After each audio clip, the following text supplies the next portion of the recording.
Good afternoon. Henry Nguyen here again from BAM Studios in Bloomberg Businessweek Việt Nam. I'm super excited to have this conversation today with Dr. Lợi Nguyễn, truly one of the pioneers of Vietnamese heritage in the general tech, but semiconductor and integrated circuits sector in America. Dr. Lợi, pleasure to have you here. Thanks for coming. Yeah, thank you for inviting me. Now, so we were just talking before we got the cameras rolling, just about your career and life. Can you tell us a little bit, first of all, just about your background in education?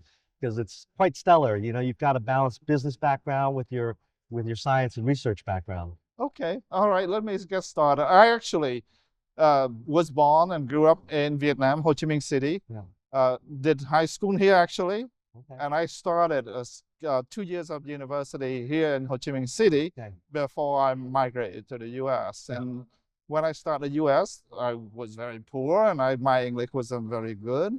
So I had to start at the bottom. I started a 2-year community college. Right. I graduated first class, and I got a full scholarship to go to Cornell for my undergraduate. Wonderful. And well, actually at the time I thought I would go after the bachelor, I would go out and work and make money and send the money home for the family. Right. But then I was at Cornell at the forefront of research in high-speed semiconductors, and I was super inspired by some of the work of my late professor, Professor Eastman, yeah, at Cornell, and so I decided to stay to do the PhD. Yeah.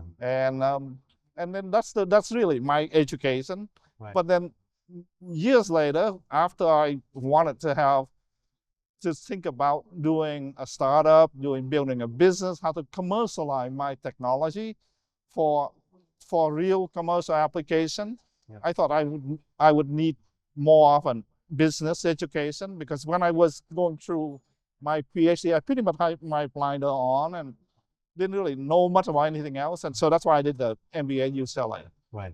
Well, that's great to hear. Can you tell us the story of you founding Inphi and sort of what led to that? Obviously, after getting your PhD and the research you did with Professor Eastman, and what you did after graduation in Okay, I mean, that's a long story. I don't know how many minutes we you got all have. the time. You can tell the short That's and a long very version. long, so I'm going to tell you a short version. So after my PhD, I went to work for an aerospace company in LA that I was making, really at the time, the first broadband satellite communication, which you might think like the precursor of Starlink today. Right. But that was in the 90s. So satellite to satellite communication. Yeah, it was really fast.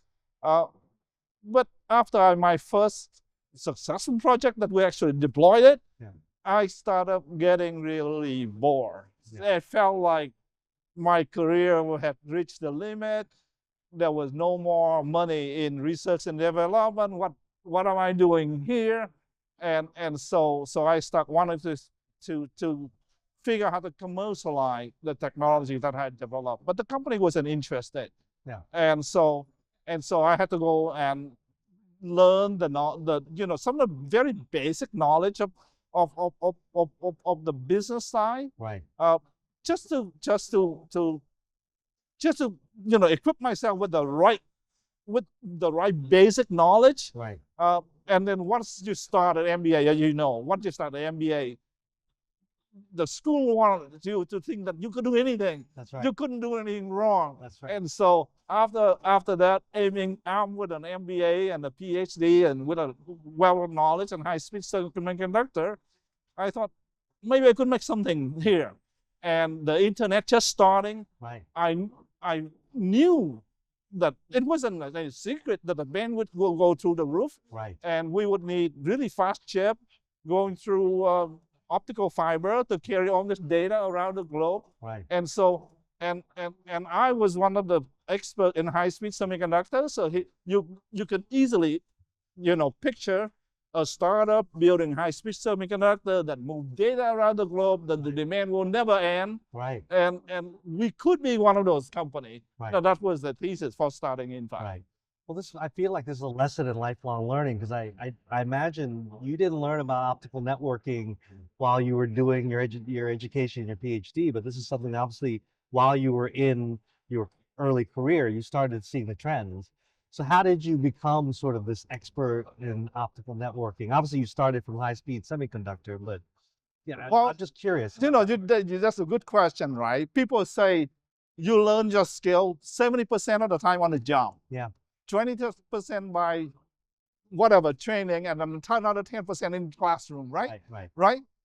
I never learned optical communication as part of my PhD. Right.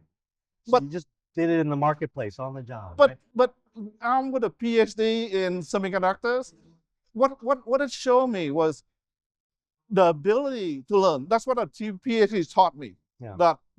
That to be a self-taught person, to go and learn stuff, and couple that with an MBA. Of course, no school actually taught you how to start a company, right? Right. But what school did for me was to give me the confidence that I could figure things out. Right.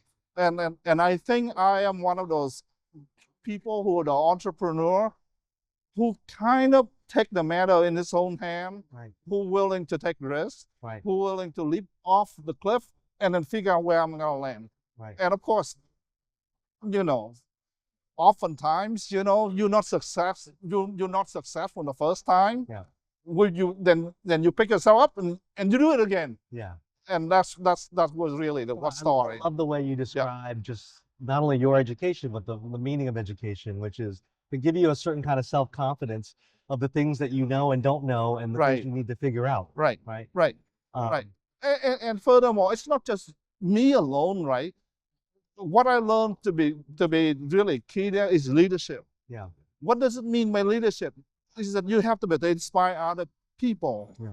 To be able to attract and retain the best talent. Right. You have to inspire people to do the impossible. Right. To do things that they think they couldn't get done. Right. And to be able to stay together through the thick and thin, because the life of a startup was actually quite difficult. I never realized how hard it is to get a startup from zero. Yeah. To be able to win the first $1 million of products, to 10 million, to 100 million. Yeah. Actually, to grow a startup from zero to the first $10 million, actually, it's very hard. That's the hardest part. It's very hard. Yeah. Once you get 10 million, then it's actually a little easier to grow to 100. Right. And when you get the 100, actually, it becomes hard again. It becomes hard again to grow from 100 to $1 billion, because now you have to compete with the best and the biggest. Now you're super scale. Yeah. So how many years was it from the founding of Inphi to the acquisition by Marvell? Take a guess. 10 years. 20 years. 20 years, okay. So 7 years to break even.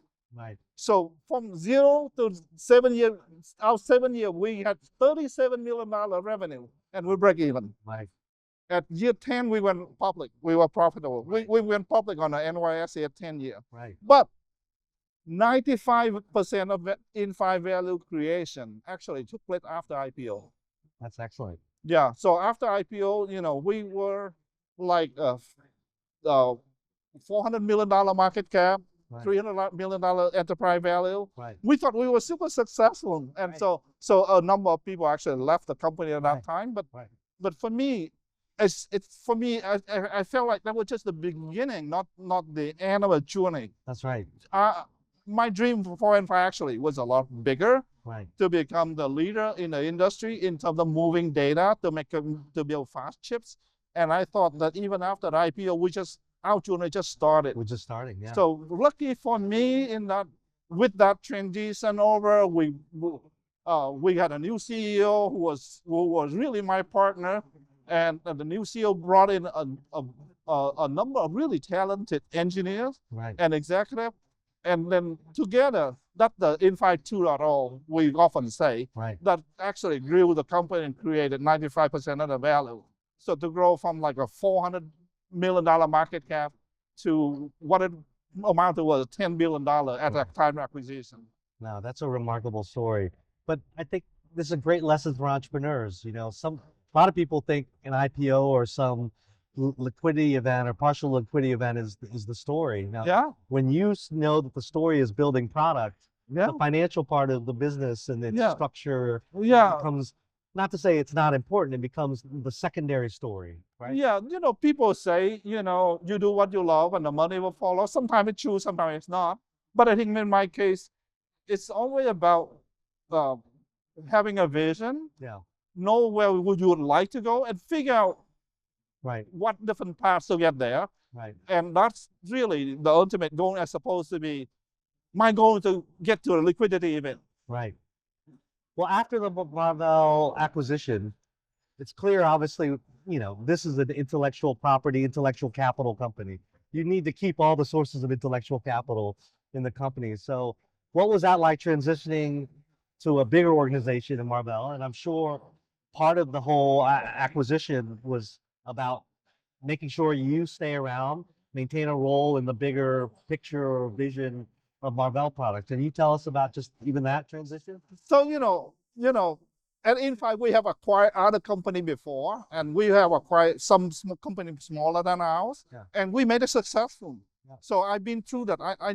I understand the challenges, and as you know, acquisition high tech is hard, right? People leave, and the intellectual, just walk out the door, and over time, the acquirer doesn't get the value, right? Right. So in this case, Marvell did something quite remarkable.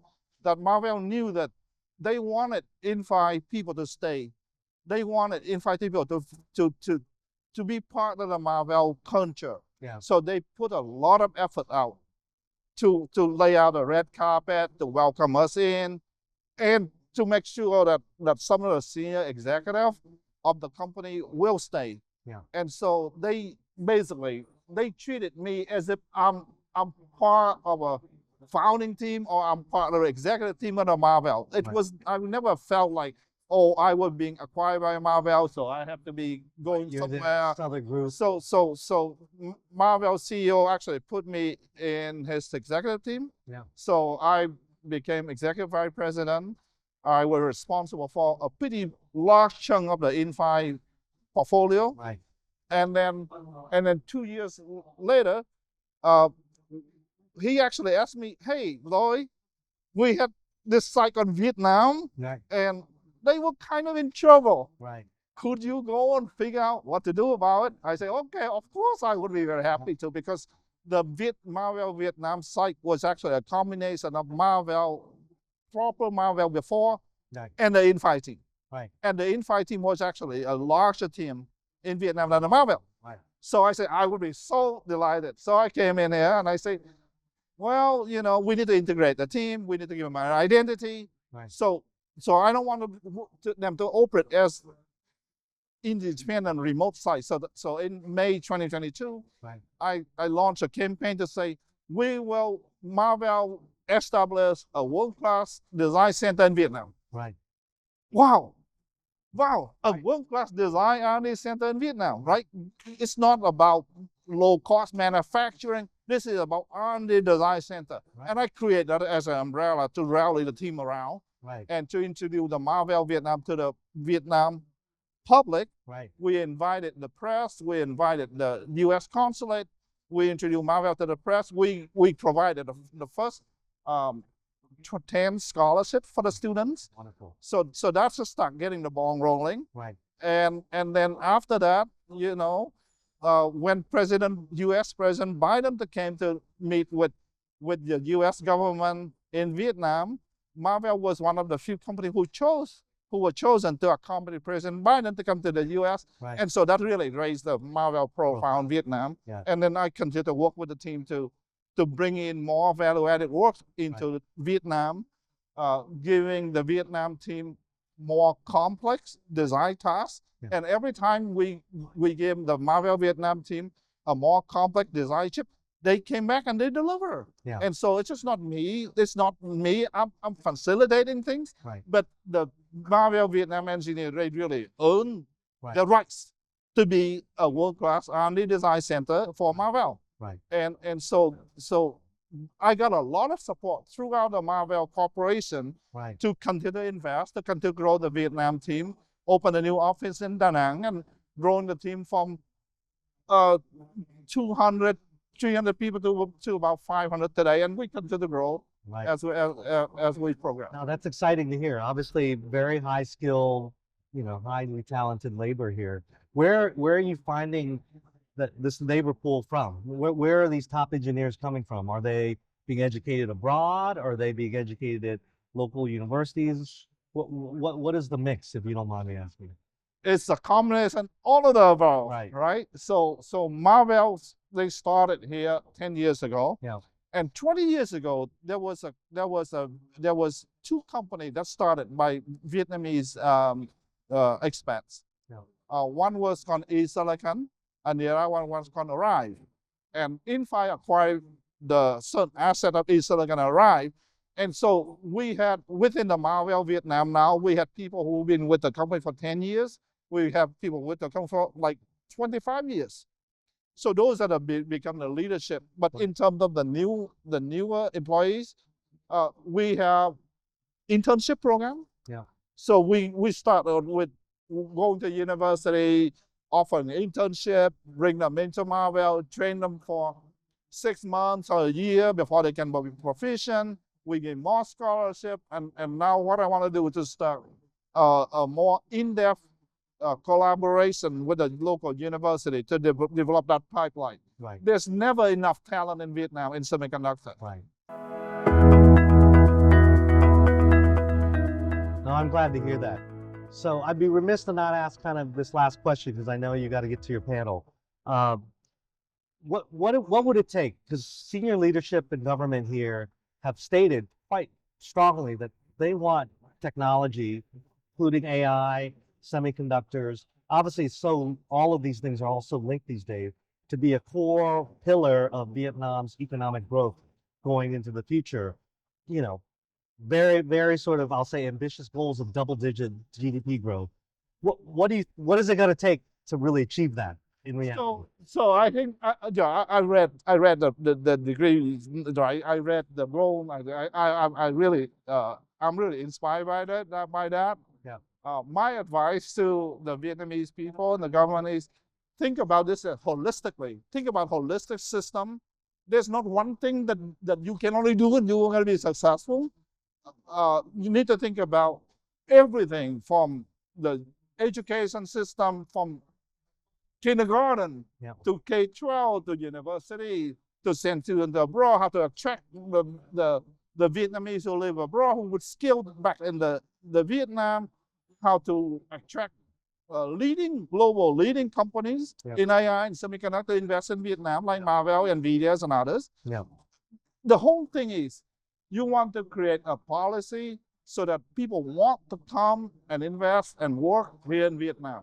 You need to create that talent and to create that flywheel mechanism. Yes. So that success will build on success. And over time, Vietnam could become a major powerhouse in semiconductor and AI. Yeah. But it's a long road. Yes. Yes. No, well, thank you.